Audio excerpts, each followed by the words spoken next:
Taong may magandang kalooban, ganyan inilalarawan ng ilang Pinoy ng pari ang bagong Santo Papa na si Pope Leo XIV. Kinuwento nila ang kanilang close encounter sa bagong pinuno ng simbahan. Live mula sa Maynila, may unang balita si James. James?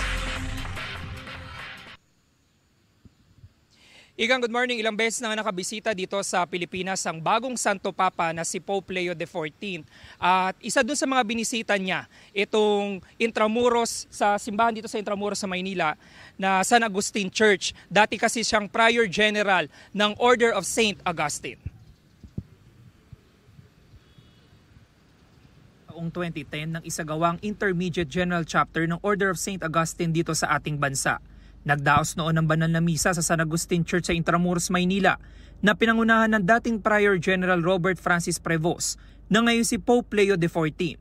Kuha ang mga larawang yan ni Father Genesis Labana OSA na seminarista pa lang noon. Si Father Labana na isang Filipino Agustinian priest na ngayon ay nag-aaral sa Roma. Nasaksihan niya ang unang paglabas sa balcony ng St. Peter's Basilica ng bagong talagang Santo Papa kanina. Naiyak daw siya sa kasiyahan. Kwento ni Father Labana, Lunes nang huli niyang makita si Cardinal Prevost sa Agustinian General Curia at binati pa nga raw siya nito nang makasalubong sa kusina. Noong Enero siya rin daw ang nag-record ng video message ni Cardinal Prevost para sa ika-40 anibersaryo ng inaugurasyon ng Agustinian Province of Santo Niño de Cebu. Nakita kami sa likod ng kitchen namin, nagkasalubong kami. Ako papasok, siya papalabas. Yung moment na yun, sabi niya sa akin, it was in English. Oh, Genesis, how are you? Na-surprise ako kasi he remembered my name. Yun, I never expected that with that very short encounter with him. Isa pang Filipino Agustinian priest ang may close encounter sa bagong Santo Papa. Kuha ang mga larawang yan noong unang linggo ng Abril sa Roma. Kwento ni Father Jonas Mijares OSA, nagkasabay sila mananghalian ni Cardinal Prevost. Nagpasalamat daw siya sa Cardinal sa pagpapadala ng video message sa Pilipinas. Lubos na ikinatuwa ni Father Mijares sa pagkakatalaga sa bagong Santo Papa na isinalarawan niya na may mabuting kalooban. He's a very good man, very cool.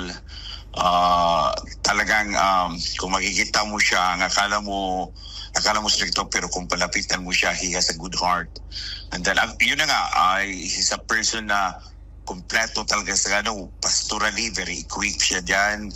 Sa administration, magaling siya dyan because he became our Prior General for 2 terms.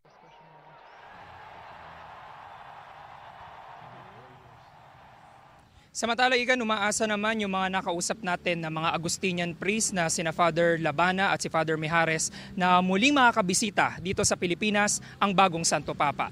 Yan ang unang balita mula rito sa Maynila. Ako po si James Agustin para sa GMA Integrated News.